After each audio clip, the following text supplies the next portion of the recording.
اس کے بعد ہمارے مہمان جو اس وقت اجلاس کے لیے انہیں مدعو کیا گیا ہے، تمل ناڈو کی مشہور شخصیت اور تمل ناڈو سے تعلق رکھنے والا وہ ادارہ جو دارالسلام عمر آباد کے نام سے جانا جاتا ہے، وہاں آپ جانتے ہیں کہ انتہائی قدیم ادارہ ہے اور بہت فیض ہے اس کا، اور اس کے ذریعے سے بہت سا علم وغیرہ پھیلتے چلے جا رہا ہے۔ ماشاءاللہ بہت ہی بڑا کام اس ادارے سے ہو رہا ہے، اور وہاں کے علماء ماشاءاللہ اعتدال کے ساتھ دین کی دعوت میں لگے ہوئے ہیں۔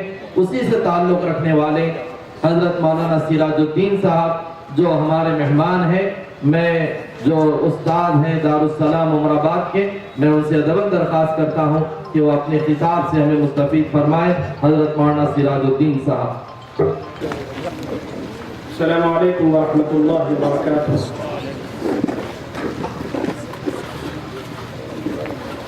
ان الحمد للہ والصلاة والسلام على رسول اللہ محمد بن عبد اللہ صلوات اللہ وسلامہ علیہ، بلغ الرسالة وأدى الأمانة وجاهد في الله حق جهاده وترك أمته على المحجة البيضاء ليلها كنهارها لا يزيغ عنها إلا حالك.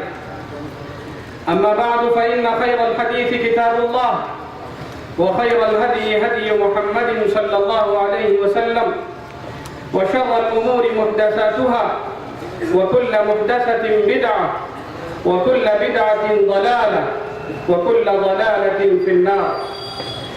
اللهم صل على محمد وعلى آل محمد كما صليت على إبراهيم وعلى آل إبراهيم إنك حميد مجيد. فأعوذ بالله من الشيطان الرجيم. بسم الله الرحمن الرحيم. ألم نجعل له عينين ولسانا وشفتين وهديناه النجدين فلاقتحم العقبة وما أدراك ما العقبة فك رقبة أو إطعام في يوم ذي مسغبة يتيما ذا مقربة أو مسكينا ذا متربة ثم كان من الذين آمنوا وتواصوا بالصبر وتواصوا بالمرحمة أولئك أصحاب الميمنة. وقال تبارك وتعالى واعبدوا الله ولا تشركوا به شيئا وبالوالدين إحسانا وبذي القربى واليتامى والمساكين وابن السبيل والجار ذي القربى والجار الجنب والصاحب بالجنب وابن السبيل وما ملكت أيمانكم إن الله لا يحب من كان مختالا فخورا.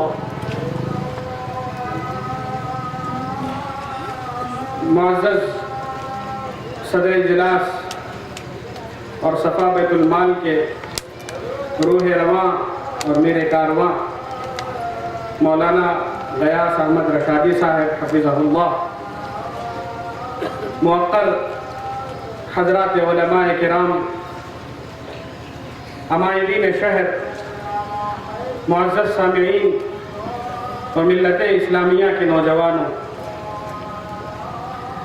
اللہ تعالیٰ کا شکر اور احسان ہے کہ اس نے آج ہمیں یہ ذلیل موقع عنایت فرمایا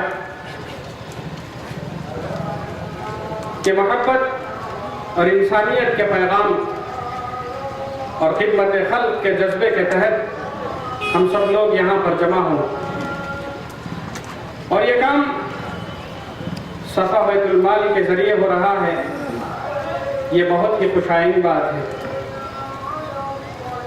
صفا بیت المال اب محتاج تعارف نہیں رہا،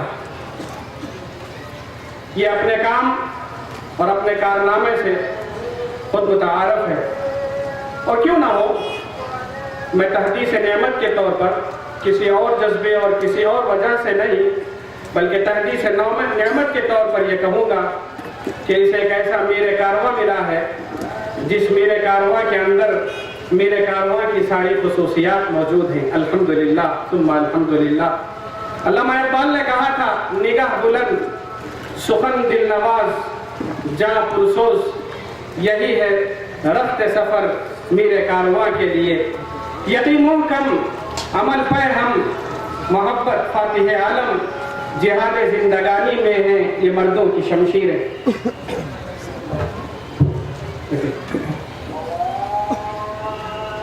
محترم حضرات، اسلام محبت کا پیغام ہے اور اس کے پیغمبر جناب محمد رسول اللہ صلی اللہ علیہ وسلم کی ذات گرامی محبت کا پیغام لے کر آئے تھے. محسن انسانیت تھے. آپ صلی اللہ علیہ وسلم نے اس دنیا میں امن کو پھیلایا، امن کے پیغام کو دنیا میں پہنچایا، اور یہ سلسلہ جناب محمد رسول اللہ صلی اللہ علیہ وسلم کی آخری کڑی تھی. اس سے پہلے دنیا کی تاریخ ہمیں یہ بتلاتی ہے اور قرآن کی آیات اس بات پر ہمیں شہادت دے رہے ہیں کہ اس دنیا میں جب بھی بگاڑ آیا، فساد آیا، لوگوں میں مفاد پرستی کے جذبے جنم لینے لگے، لوگوں کے دل ایک دوسرے سے ہٹنے لگے، دور ہونے لگے، تو یہی اسلام تھا، یہی اسلام کا پیغام محبت تھا اور یہی انبیاء کرام کی محنتیں تھیں جس کی وجہ سے اسلام دنیا میں ایک مرتبہ پھر محبت کی فضا قائم ہوئی، ہمدردانہ جذبے قائم ہوئے، محبت و اخوت کے جذبات قائم ہوئے. انبیاء کرام کی پوری تاریخ آپ پڑھیے. جب بھی انبیاء کرام رضوان اللہ علیہم اجمعین کی بعثت ہوئی، اس سے پہلے کا زمانہ بہت ہی تاریک زمانہ کہلاتا تھا. لوگوں کے اندر دشمنی اور عداوت، بغض و حسد اور کینہ، یہاں تک کہ محبت اور اخوت کے ہر جذبے سے وہ لوگ عاری ہوتے تھے. انبیاء کرام رضوان اللہ علیہم اجمعین تشریف لاتے تو اپنا سب سے پہلا پیغام سناتے تھے کہ لوگوں ایک اللہ کی عبادت کرو، اس کے علاوہ کسی اور کو شریک نہ کرو. پھر دوسرا سب سے بڑا پیغام جو سناتے تھے وہ یہی کہ ایک دوسرے کے ساتھ محبت اور الفت کی فضا قائم رکھو، خود غرضی اور مفاد پرستی کے جذبے سے بہت دور ہو جاؤ. انبیاء کرام کی آپ تاریخ پڑھیے.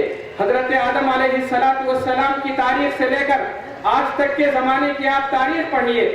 ہر دور میں جب بھی محبت کی فضا ختم ہوئی، اسلام کا یہی پیغام محبت ہے جو کسی نہ کسی طریقے سے لوگوں کے سامنے آیا.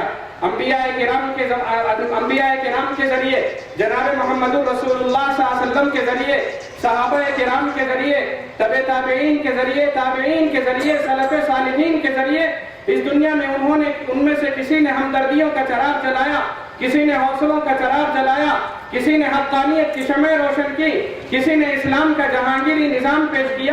انبیاء کی تاریخ آپ قرآن میں پڑھ کر دیکھیے، ہر نبی نے یہی پیغام دیا. جہاں عبادت کا بعد دوسرا جو پیغام تھا وہی محبت کا پیغام تھا. نوح علیہ السلام ہو، قوم عاد اور قوم سمود کے پیغمبر حضرت ہود اور حضرت صالح علیہ السلام ہو، حضرت شعیب علیہ السلام کی تاریخ ہو، حضرت موسیٰ علیہ السلام کی تاریخ ہو، ان میں سے کسی کو اپنی طاقت کا غرور تھا، کسی کو اپنے مال کا غرور تھا، کسی کو اپنی ذات پات پر غرور تھا. حضرت نوح علیہ السلام نے قوم کے لوگوں سے آ کر کہا کہ لوگوں ایک اللہ کی عبادت کرو، ذات پات جو تمہارے درمیان ہے اسے ختم کر دو، اس لیے کہ یہ ذات پات ہے محبت کو دور کر دیتی ہے، دشمنی اور عداوت بڑھ جاتی ہے. قوم عاد اور قوم سمود کے سلسلے میں قرآن نے کہا انہی طاقت کا ایسا غرور تھا کہ وہ اپنے طاقت کے نشے میں کمزور طبقوں کو ہٹائے ہوئے تھے اور وہ اپنے طبقے کے اندر بہت ہی اپنی طاقت کا غرور لیے ہوئے تھے. شعیب علیہ السلام کے قوم کے سلسلے میں کہا جہاں وہ اللہ کی عبادت سے بہت دور تھے، ان کے اندر دوسری خرابی یہ تھی کہ وہ لوگ ایک دوسرے کے دشمن تھے.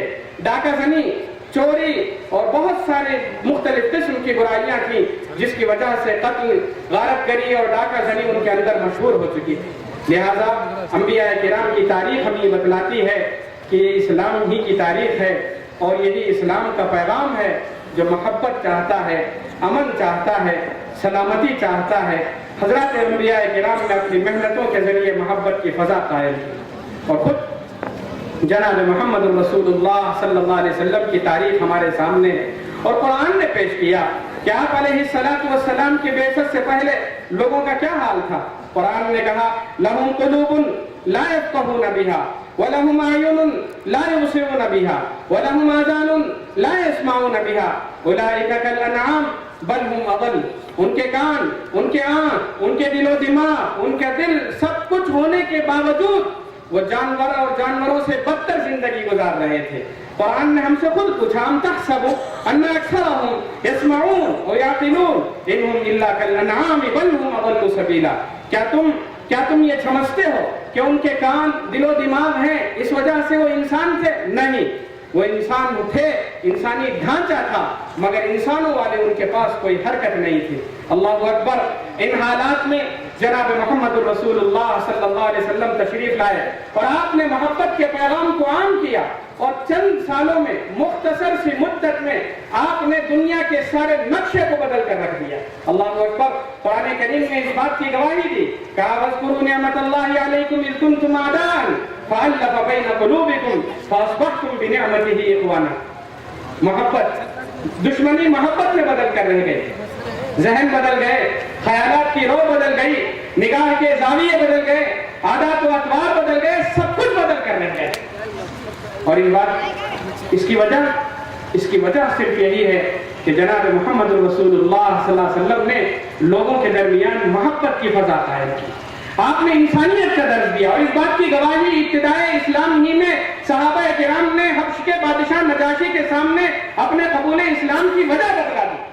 ہم سب جانتے ہیں مکہ مکرمہ میں ابتدا ہی میں مسلمانوں کو جب عبادت کرنا مشکل ہو گیا تو اللہ کی اجازت سے رسول اللہ صلی اللہ علیہ وسلم کے ذریعے یہ حکم ملا کہ آپ کسی اور جگہ جا کر عبادت کر سکتے ہیں.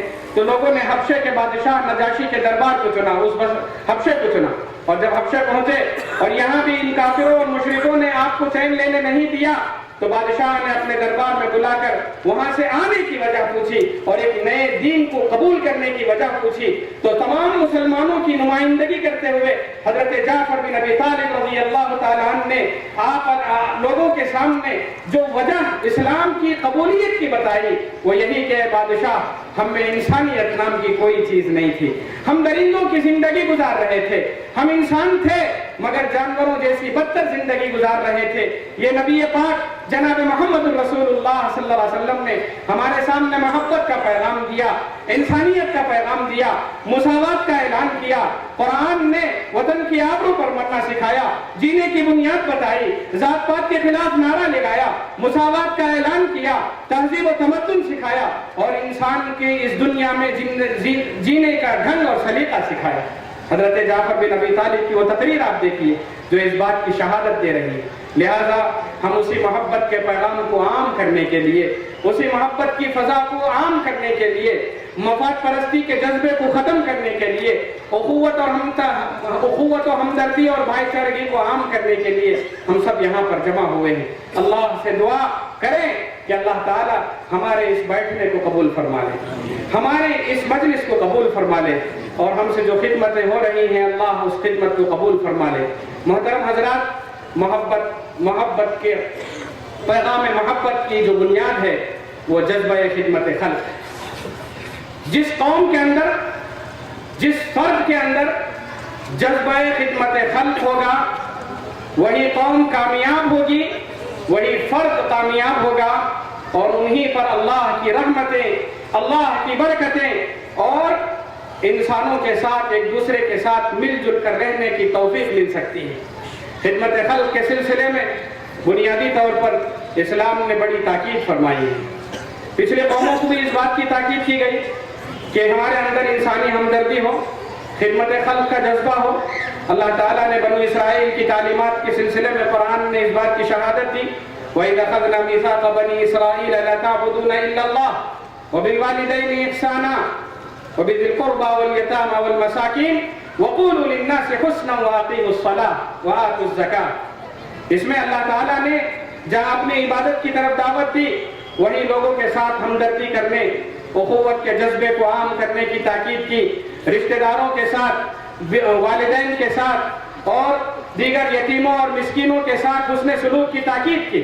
اور اسی طریقے سے آپ سورہ بنی اسرائیل پڑھیے، وہاں اللہ تبارک و تعالیٰ نے ہم سب امت مسلمہ کو مخاطب کر کے فرمایا وَقَضَى رَبُّكَ أَلَّا تَعْبُدُوا إِلَّا إِيَّاهُ. یہ بنی اسرائیل کے دوسرے رکوع کی آیات ہیں. یہ پورا رکوع آپ پڑھیے، اس کے بعد کا پورا رکوع آپ پڑھ کر دیکھیے. 16 آیات میں اللہ تعالیٰ نے پہلے اپنی عبادت کی طرف بلایا اور اس کے بعد کی پوری تعلیمات خدمت خلق پر ابھار رہی ہیں.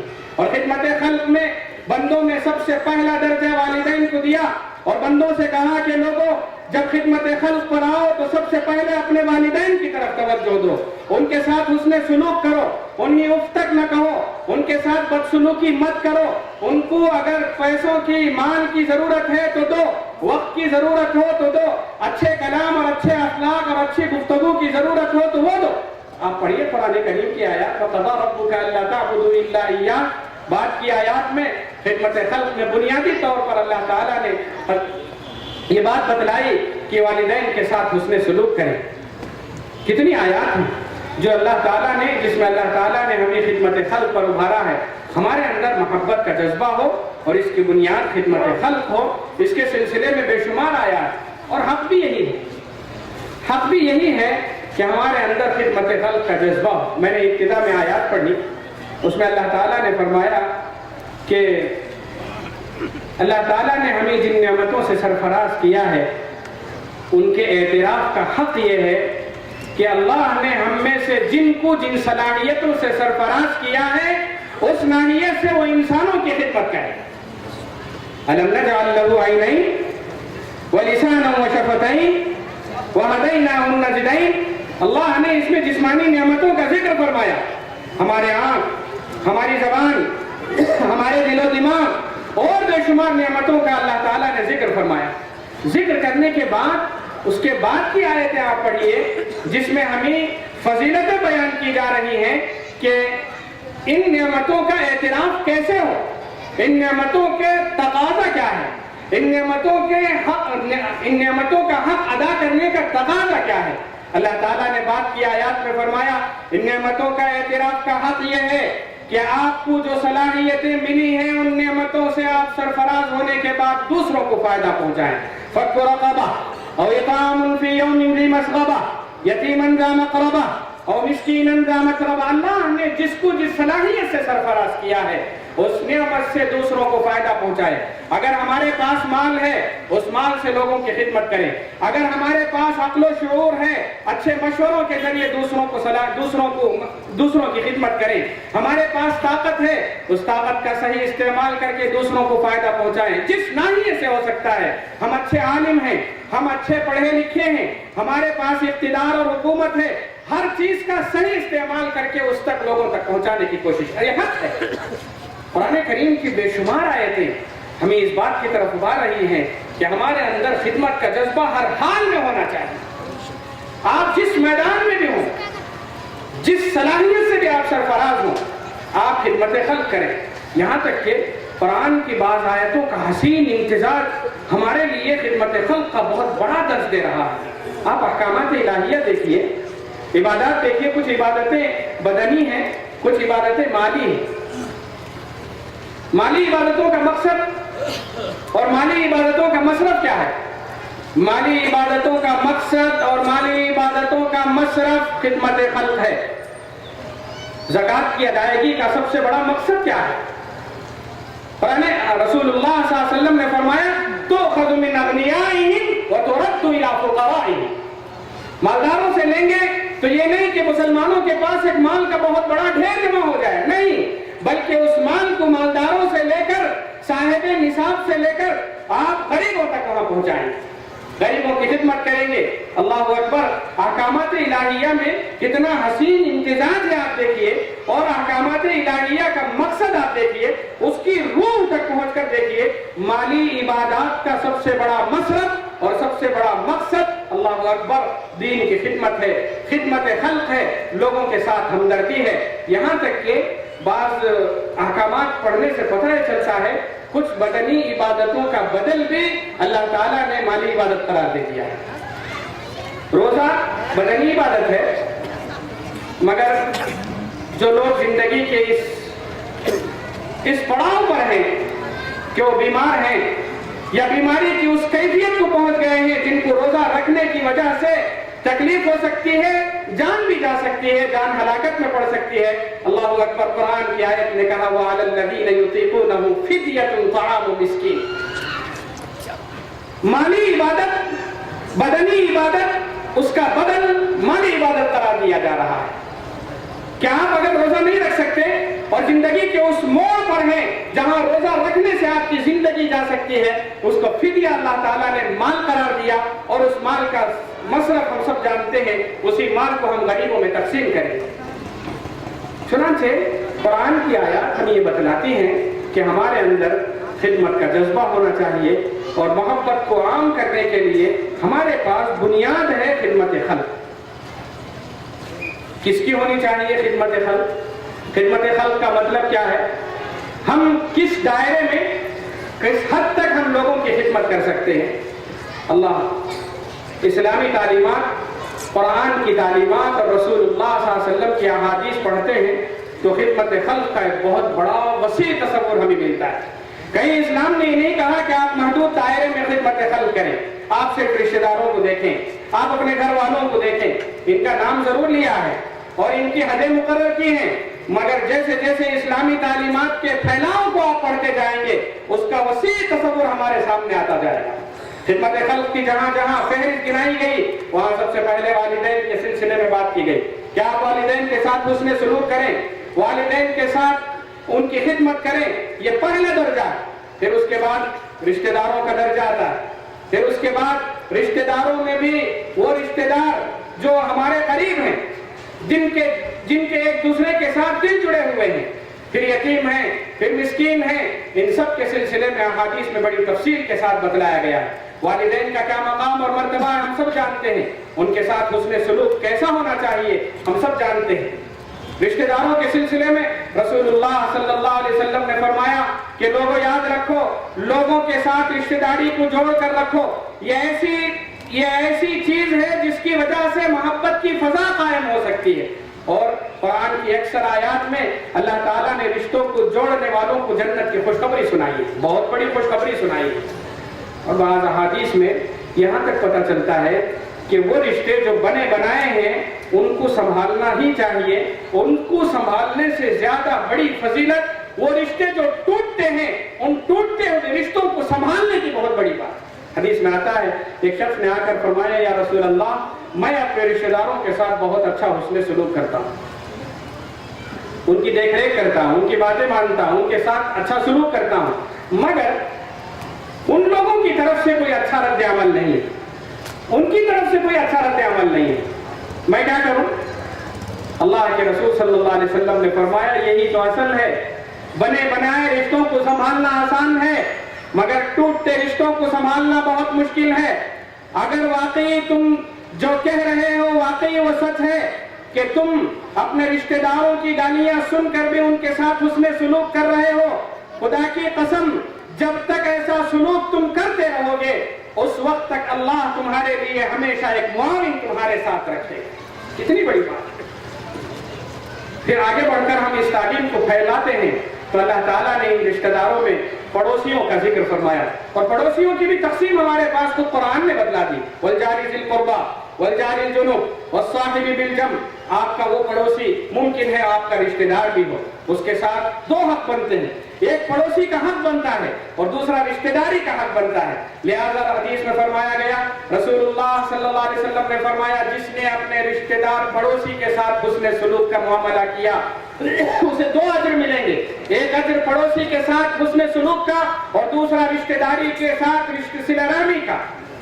اور پھر پڑوس کے سلسلے میں فرمایا وہ پڑوس جو ہمارے ساتھ مستقل رہتا ہے، ان میں سے ایک پڑوسی وہ بھی ہے جو وقتی پڑوسی ہے، کبھی آفس میں ہم گئے وہ ہمارا ساتھی ہے، بسوں میں ہم نے سفر کیا وہ ہمارا پڑوسی ہے، سب کے ساتھ حسن سلوک کی تعلیم دی گئی۔ والجار ذی القربى والجار الجنب والصاحب بالجنب وابن السبیل، مسافروں کے ساتھ حسن سلوک کی تعلیم دی گئی۔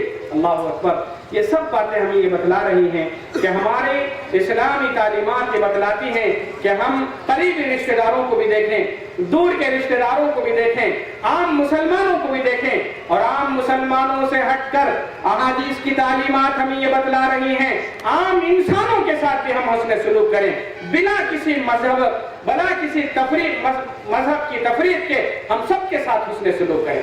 وہ حدیث جس میں رسول اللہ صلی اللہ علیہ وسلم نے فرمایا، صبح میں بھی حضرت مولانا محمد شفیع صاحب نے بھی اس کی طرف اشارہ کیا، جس میں فرمایا رسول اللہ صلی اللہ علیہ وسلم نے الخلق کلہم عیال اللہ،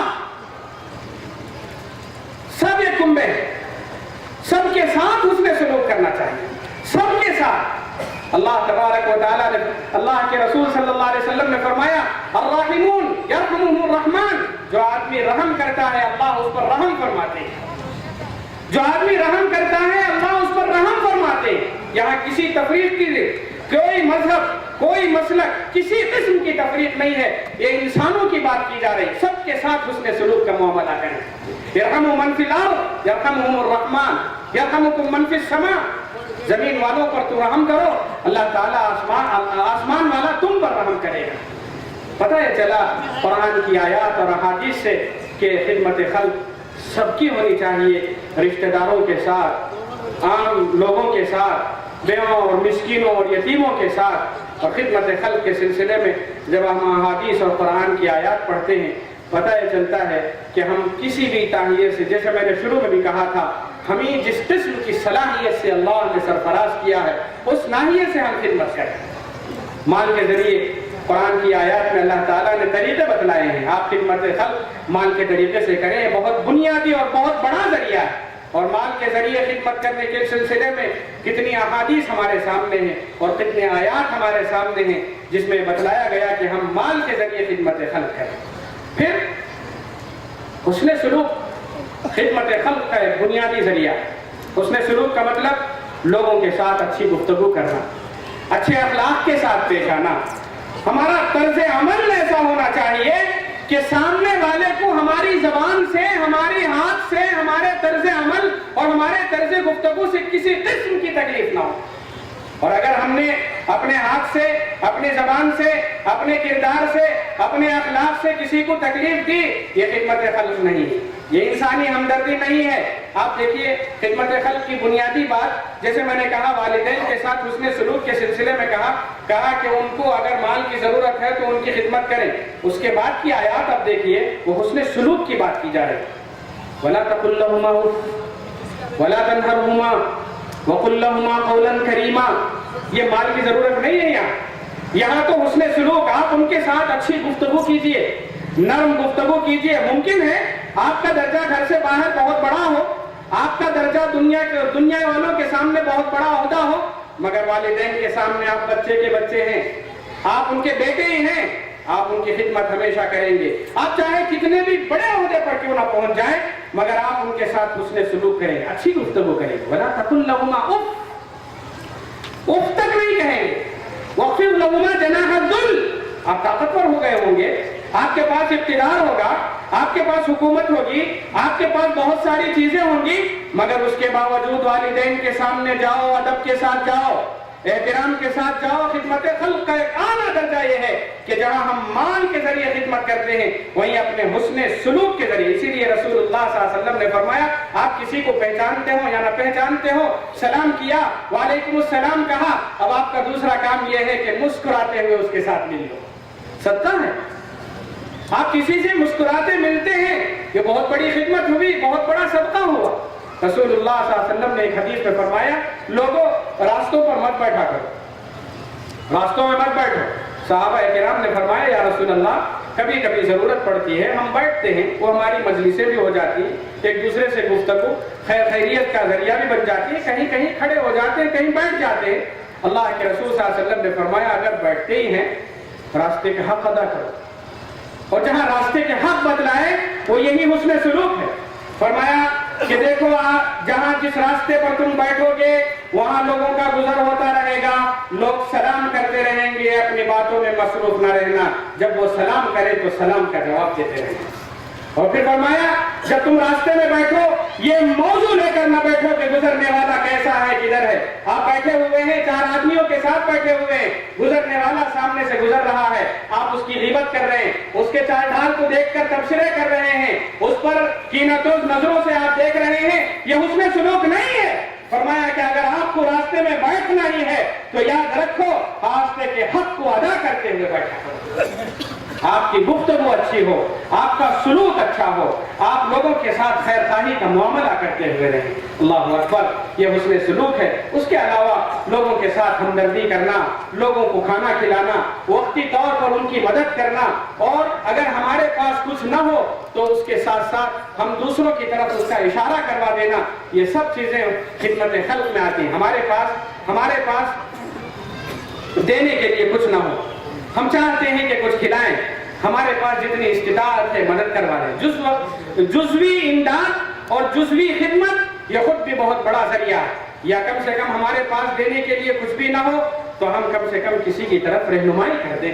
اللہ اکبر، ہم احادیث پڑھتے ہیں، قرآن کی آیات پڑھتے ہیں، بے شمار مثالیں ہمارے پاس ہیں جو ہمیں یہ بتلاتی ہیں۔ سب سے بڑی مثال تو ہمارے پاس جناب محمد رسول اللہ صلی اللہ علیہ وسلم کی ہے۔ آپ علیہ السلام نے اس خدمت خلق کے جذبے کو اپنے نبوت کے بعد تو بہت زیادہ کیا، اور نبوت سے پہلے بھی آپ علیہ السلام نے کارنامے انجام دیے۔ یہ حضرت خدیجہ الکبریٰ رضی اللہ تعالیٰ عنہ کی شہادت آپ نے سنی ہوگی، جس میں حضرت ابو خدیجہ الکبریٰ رضی اللہ تعالیٰ عنہ نے ایک موقع پر رسول اللہ صلی اللہ علیہ وسلم سے فرمایا، کلا انک لتصل الرحم وتحمل الکل وتقری الضیف۔ یہ کیا شہادت ہے؟ ہم سب جانتے ہیں اس کے پس منظر کیا واقعہ ہے۔ آپ اس واقعے کو یاد کیجئے جب جناب محمد رسول اللہ صلی اللہ علیہ وسلم حق کی تلاش میں غار حرا میں تشریف فرما تھے، عبادت میں مصروف، اچانک واقعہ پیش آیا، اور ایسا واقعہ جو آج تک پیش نہیں آیا تھا رسول اللہ صلی اللہ علیہ وسلم کے ساتھ۔ تنہائی کے اس عالم میں اچانک جبرائیل امین تشریف لائے، اور آپ علیہ السلام محو عبادت تھے۔ اچانک جب حضرت جبرائیل امین علیہ السلام کو دیکھا تو گھبرا گئے۔ تفصیلی گفتگو ہم سب جانتے ہیں، گھبرا گئے، اور اسی گھبراہٹ کے عالم میں حضرت جبرائیل نے آپ کو بھیجا، اقرا کا پیغام سنایا، اقرا بسم ربک الذی، لمبا واقعہ ہے۔ اس پورے واقعے سے رسول اللہ صلی اللہ علیہ وسلم اس قدر گھبرا گئے تھے کہ جیسے ہی جبرائیل امین تشریف لے گئے، آپ دوڑے دوڑے گھر تشریف لائے، اور خدیجہ الکبریٰ رضی اللہ تعالیٰ عنہ کے پاس تشریف لائے، اور آپ نے پہلے کہا زملونی، مجھے کپڑا اڑا دو، چادر اڑا دو۔ اور جب آپ کو اس گھبراہٹ کے عالم میں دیکھا تو حضرت خدیجہ الکبریٰ نے آپ کو تسلی دی، آپ کو ذرا ہوش سنبھلا، تو آپ صلی اللہ علیہ وسلم سے خدیجہ الکبریٰ رضی اللہ تعالیٰ عنہ نے پوچھا بات کیا ہے؟ اللہ کے رسول صلی اللہ علیہ وسلم نے فرمایا، مجھے ڈر ہے کہ کہیں کوئی میری جان نہ لے لے۔ میرے ساتھ ایسا عجیب و غریب واقعہ پیش آیا۔ اس موقع پر حضرت خدیجہ الکبریٰ رضی اللہ تعالیٰ عنہ نے فرمایا، ہرگز نہیں، ڈرنے کی ضرورت نہیں، تسلی کے یہ وہ الفاظ ہیں۔ پھر اس کے بعد کے جملے آپ دیکھیے، میں اس لیے یہ کہہ رہی ہوں کہ آپ کو جان کا خطرہ نہیں ہے کیونکہ آپ کا دشمن کوئی ہو ہی نہیں سکتا۔ آپ کی 40 سالہ زندگی لوگوں کے سامنے کھلی ہوئی کتاب کی طرح ہے، آپ لوگوں میں صادق امین مشہور ہیں۔ کیوں؟ اس لیے کہ آپ بیواؤں اور یتیموں کی سرپرستی کر رہے ہیں، راہ بھٹکے ہوئے کو سیدھا راستہ دکھا رہے ہیں، مہمانوں کی مہمان نوازی کر رہے ہیں، جو بوجھ تلے دبے ہوئے ہیں ان کے بوجھ کو آپ ہلکا کر رہے ہیں۔ آپ جیسے انسان کو کون جان لے سکتا ہے؟ ڈرنے کی ضرورت نہیں۔ اندازہ یہ ہوتا ہے کہ رسول اللہ صلی اللہ علیہ وسلم کی یہ سنت مبارکہ نبوت سے پہلے تھی، اور نبوت کے بعد تو آپ اس میں جٹ گئے۔ مکہ مکرمہ کی بنیادی جو تاریخ ہے، اسلام کی ابتدائی جو تاریخ ہے، وہ ہمیں بتلاتی ہے کہ کوئی ایسا نہیں تھا جس کا ایک دوسرے کے ساتھ دل جڑا ہوا ہو، نہ باپ کا بیٹی کے ساتھ، نہ بیٹے کا باپ کے ساتھ، نہ کسی اور کا کسی اور کے ساتھ۔ مگر قرآن نے کہا وَاذْكُرُوا نِعْمَةَ اللَّهِ عَلَيْكُمْ إِذْ كُنْتُمْ أَعْدَاءً فَأَلَّفَ بَيْنَ قُلُوبِكُمْ۔ آپ کے اندر محبت بھرے جذبات کس کی طرف سے آئے؟ رسول اللہ صلی اللہ علیہ وسلم کی محنت تھی کہ آپ علیہ السلام نے لوگوں کی خدمت کر کے ان کے دلوں میں محبت ایسی پیدا کی کہ صحابہ کرام اسی اسوے اور اسی نمونے کی طرف نکل پڑے۔ مکہ مکرمہ میں تو آپ نے گالیاں سن کر بھی، پتھر کھا کر بھی لوگوں کی خدمت کی۔ قربان جائیے اس واقعے پر جب رسول اللہ صلی اللہ علیہ وسلم پر پتھر برسائے جا رہے تھے، آپ کے راستے میں کانٹے بچھائے جا رہے تھے، آپ کو طرح طرح کی تکلیفیں دی جا رہی تھی، مگر اس موقع پر پر بھی آپ کسی ایک یتیم, کسی بے سہارا یا کوئی ایسی بےکس اور مجبور بوڑھیا جو اپنے بوجھ تلے گٹھی اٹھائے جا رہی ہو, اس کی بھی آپ مدد کرنے کے لیے تیار تھے. تفصیلات میں جانے کی ضرورت نہیں ہے. یہ رسول اللہ صلی اللہ علیہ وسلم کی سنت مبارکہ ہمارے لیے کافی ہے کہ اس جذبے کو ہم ہمیشہ باقی رکھیں. مدینہ منورہ پہنچے تو آپ کا سب سے پہلا کام یہی محبت کو پھیلانا اور یہی لوگوں کو جمع کرنا. مدینہ کی تاریخ ہمیں بتلاتی ہے وہاں دو قبیلے اوس اور خزرج دونوں ایک دوسرے کے کٹر دشمن تھے اور مکہ مکرمہ سے جانے والے ان کے لیے اجنبی تھے, مگر تین طرفہ تین راستوں کو رسول اللہ صلی اللہ علیہ وسلم نے ایک پلیٹ فارم پر جمع کیا. اوس اور خزرج کو ایک ساتھ جمع کیا اور ان کو انصار کہا اور پھر ادھر سے جانے والوں کو مہاجرین کہا. ان انصار ان مہاجرین دونوں کے درمیان مواخات کی تاریخ انسانیت کا ایک ایسا حسین باب تیار کیا کہ لوگ حیران رہ گئے کہ ایک دوسرے کو نہ پہچاننے والے ایک دوسرے کے لیے فدا ہونے کے لیے تیار تھے. یہ خدمت کے جذبے تھے. رسول اللہ صلی اللہ علیہ وسلم نے یہ کارنامے انجام دیے. آپ کی تاریخ ہمیں یہ بتلاتی ہے کہ آپ علیہ الصلوۃ والسلام نے ہمیشہ لوگوں کی خدمت سے آپ ہمیشہ سرشار تھے اور دوسروں کو اس خدمت پر بڑا ابھارتے تھے. اپنی ضرورتوں پر دوسروں کی ضرورتوں کو ترجیح دیتے تھے. آپ کو بہت زیادہ سخت ضرورت نہیں ہوگی کسی چیز کی, مگر آپ نے اپنی ضرورت پر دوسروں کی ضرورت کو ترجیح دی. آپ اندازہ کریں, ایک مرتبہ کا واقعہ ہے, حدیث میں آتا ہے رسول اللہ صلی اللہ علیہ وسلم کو ایک چادر کی بڑی ضرورت تھی. ایک خاتون نے اپنے ہاتھ سے بن کر ایک چادر تیار کی اور خدمت اقدس صلی اللہ علیہ وسلم نے پیش کی. آپ نے اسے بڑے شوق سے لیا, آپ نے اسے بڑے شوق سے لیا. روایات میں لکھا آپ نے اسی وقت اسے پہن لیا. کتنی ضرورت نہیں ہوگی اور کتنی خواہش نہیں رہی ہوگی. اللہ اکبر. صحابی کے سلسلے میں آتا ہے ایک صحابی تشریف لائے اور آپ کے جسم اطہر پر اس چادر کو دیکھ کر خوش ہوئے اور فرمایا یا رسول اللہ کیا بہترین چادر ہے. سننا تھا. اللہ کے رسول نے پوچھا پسند آئی؟ کہا یا رسول اللہ بہت پسند آئی. کہا چاہیے اگر آپ عنایت فرمائیں تو دے دیں. اللہ کے رسول صلی اللہ علیہ وسلم نے اسی موقع پر اس ضرورت کی چادر کو صحابی کے حوالے فرمایا. لوگوں نے صحابی سے کہا کہ تم نے کیوں پوچھی, تم کو تو اتنی ضرورت نہیں ہے, مگر اس کے باوجود رسول اللہ کو ضرورت تھی, تم نے پوچھا کیوں؟ پوچھنے والے بھی اس دور کی اچھی نیتوں سے پوچھتے تھے.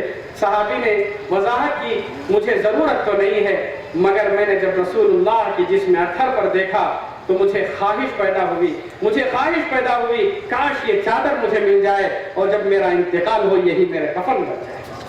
حدیث میں لکھا ہے واقعی جب اس صحابی کا انتقال ہوا تو یہ ان کے کفن میں یہ چادر بھی رسول اللہ صلی اللہ علیہ وسلم کی شامل تھی.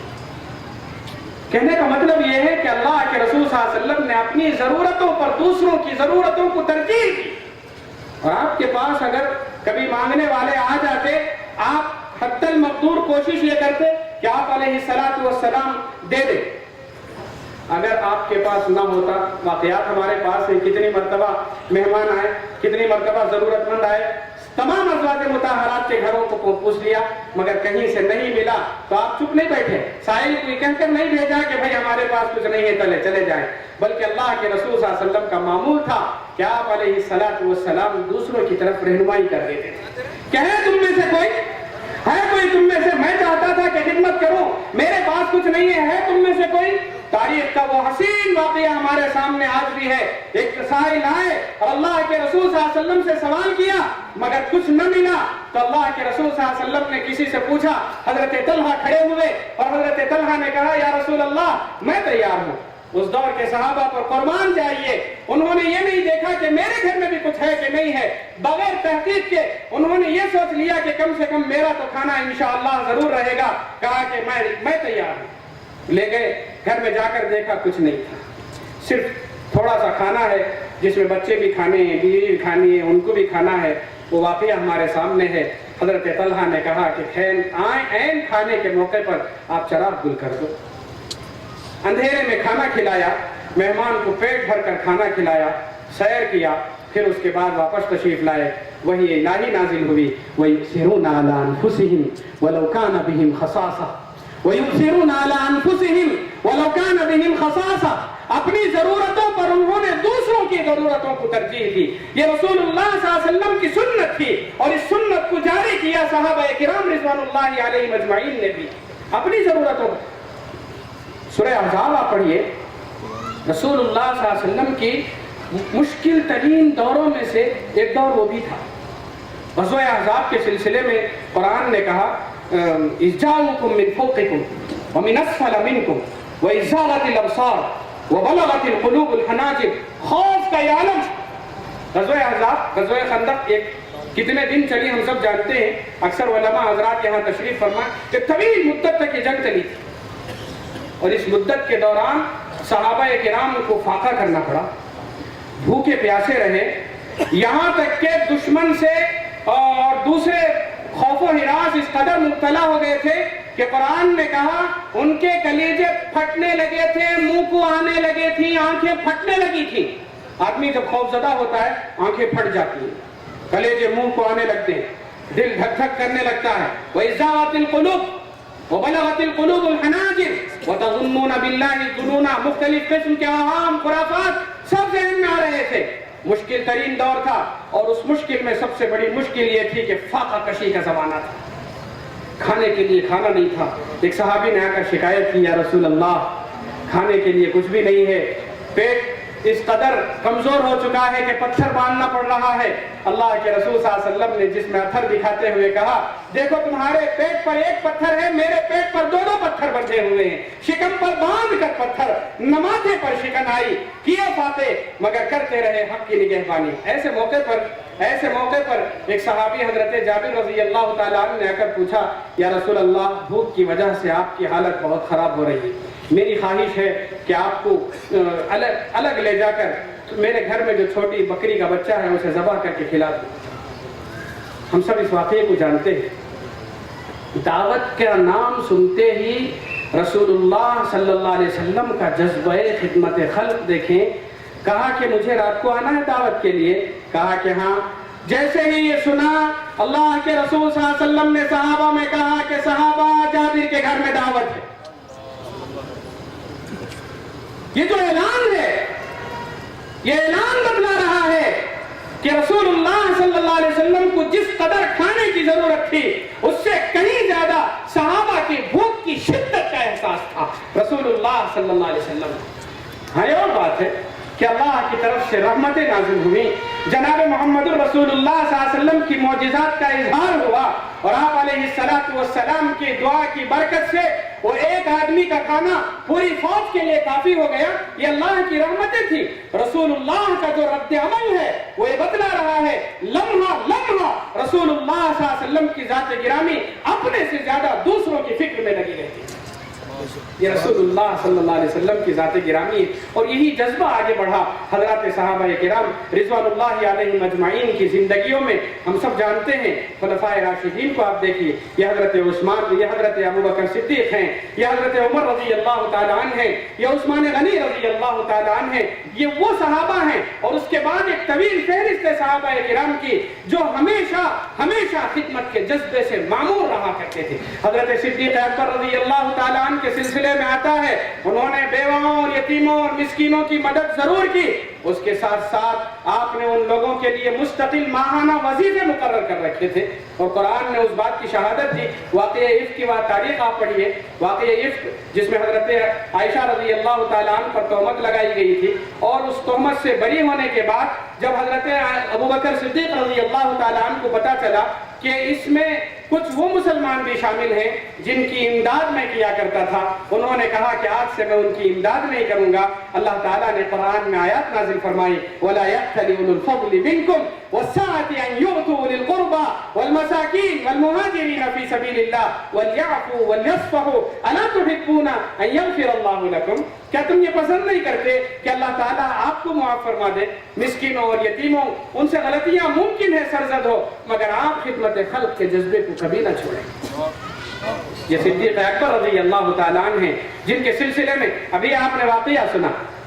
حضرت عمر رضی اللہ تعالیٰ عنہ ایک نابینا خاتون کی خدمت کر رہے ہیں مگر اچانک خلاف معمول دیکھا کہ کوئی اور شخص ان کے آنے سے پہلے خدمت کر کے چلا جاتا ہے.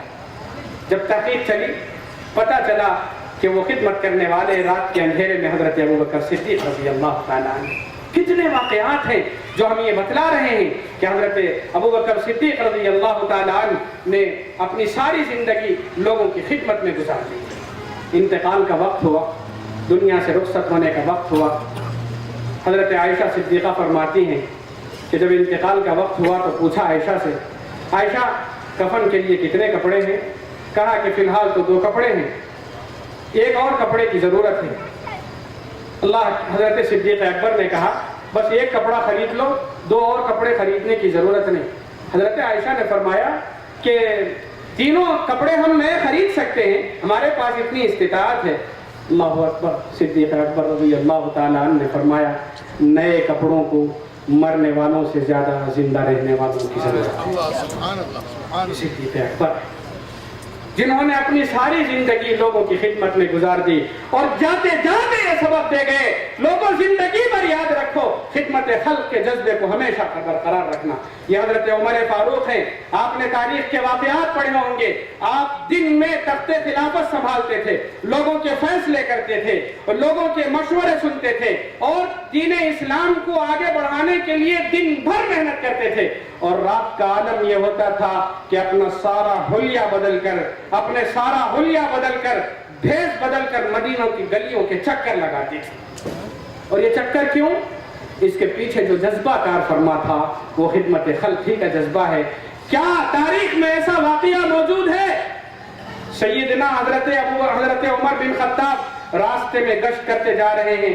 راستے میں دیکھا اندھیرے میں ایک شخص جب گھر کے باہر بیٹھا ہوا ہے. آپ اس کے پاس اس نیت کے ساتھ تشریف لے گئے کہ دیکھیں یہ کیوں باہر بیٹھا ہے. ادھر ادھر کی باتیں کی.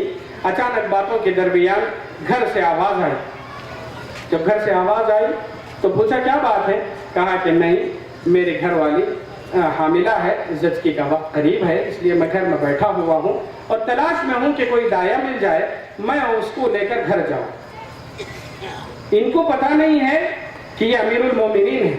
حضرت عمر بن خطاب سیدھے اپنے گھر تشریف لے گئے. وقت کے خلیفہ ہیں مگر اس کے باوجود اپنے گھر تشریف لے گئے. بیوی سے کہا کیا ثواب کمانا چاہتے ہو؟ ثواب کمانے کا وقت آ چکا, اللہ کو راضی کرنے کا وقت ہے, اللہ کو راضی کرو گی؟ کہا کہ ہاں ضرور. حضرت عمر فاروق اپنی اہلیہ کو لے کر آئے اور ان کی اجازت سے گھر پہنچایا. اور اس کے بعد جب زچگی ہوئی اندر سے آواز آئی امیر المومنین آپ اپنے دوست کو خوشخبری سنا دیجئے, زچگی ہو چکی ہے. جب امیر المومنین کا لفظ سنا تو باہر والا چونک اٹھا کہ کیا بات ہے کہ حضرت امیر المومنین ہمارے گھر تشریف فرمائے اور مجھے پتہ تک نہیں چل سکا. کتنے واقعات ہیں سیدنا عمر فاروق کی خدمت خلق کے.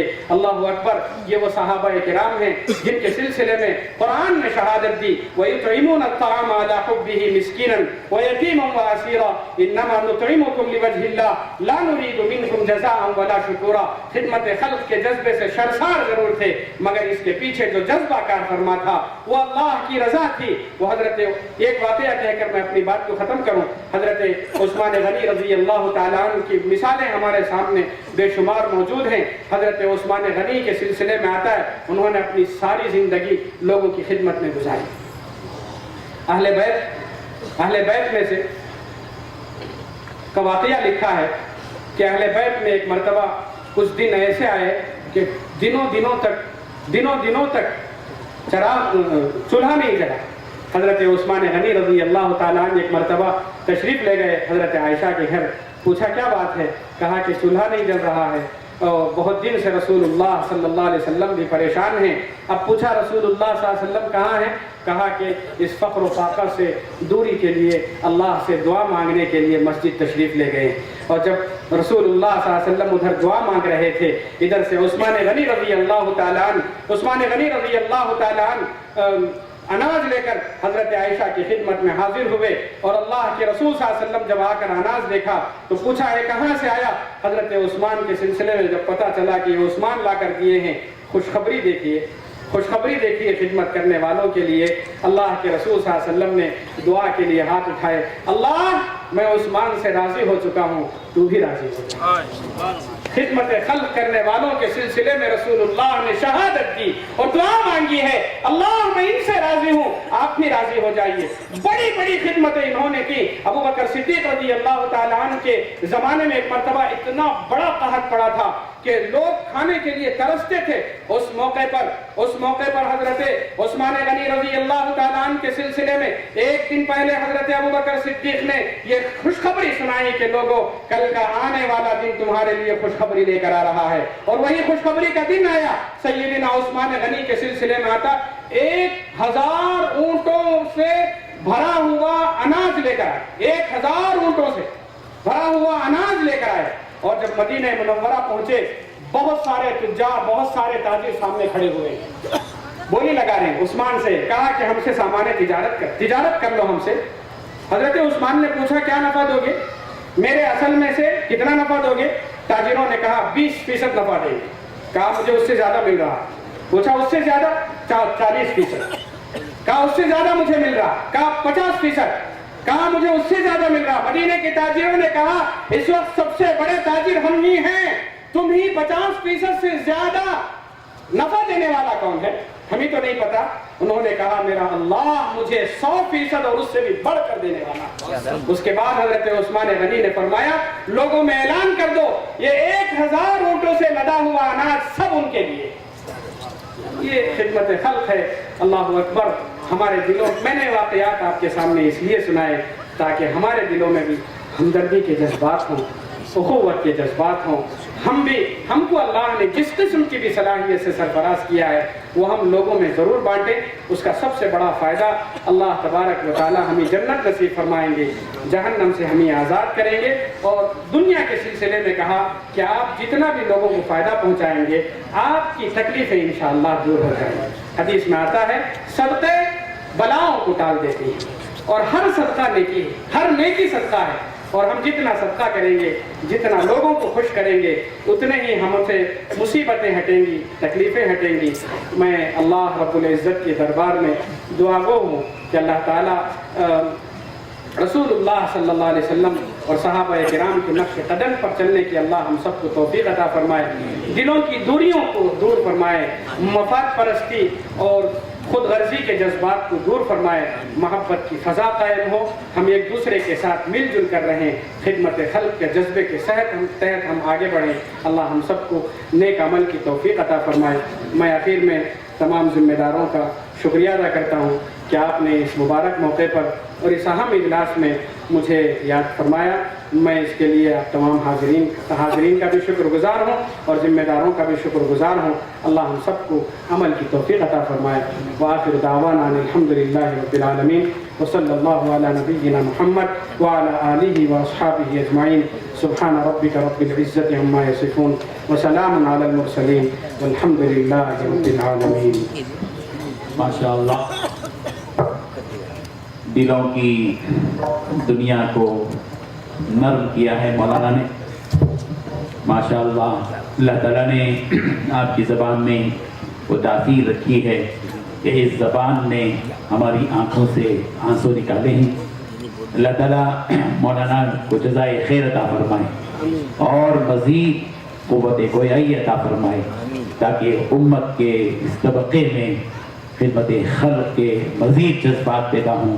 ایک پیغام آپ یہاں سے جو لے جا رہے ہیں اس کو وقتی طور پر اپنے دل میں محسوس نہ کیجیے, بلکہ آپ اس کو اپنے ذہنوں میں محفوظ رکھیے, باندھ کر رکھیے اور سینوں میں, اور اس پیغام کو اپنے اپنے علاقوں میں لے جائیے تاکہ ہمارے علاقوں کی سرزمین کے افراد بھی, ان کے دلوں کے اندر بھی نرمی پیدا ہو, وہ محبت, وہ پیام انسانیت, وہ ایثار, وہ ہمدردی اور غمخواری جس کے سلسلے میں مولانا نے آپ کے سامنے اہم ترین باتیں آیات, احادیث شریفہ, آیات مبارکہ اور اہم ترین مستند واقعات کی روشنی میں بڑے ہی اچھے انداز میں مولانا نے آپ کے سامنے باتیں رکھی ہیں. اللہ تعالیٰ جزائے خیر عطا فرمائے کہ مولانا نے یہ بڑی دور کا سفر کیا, عمر آباد سے یہاں پر تشریف لے آئے. حضرت مولانا سراج الدین عمری صاحب ہم کے ممنون و مشکور ہیں. وجزاکم اللہ خیر الجزا.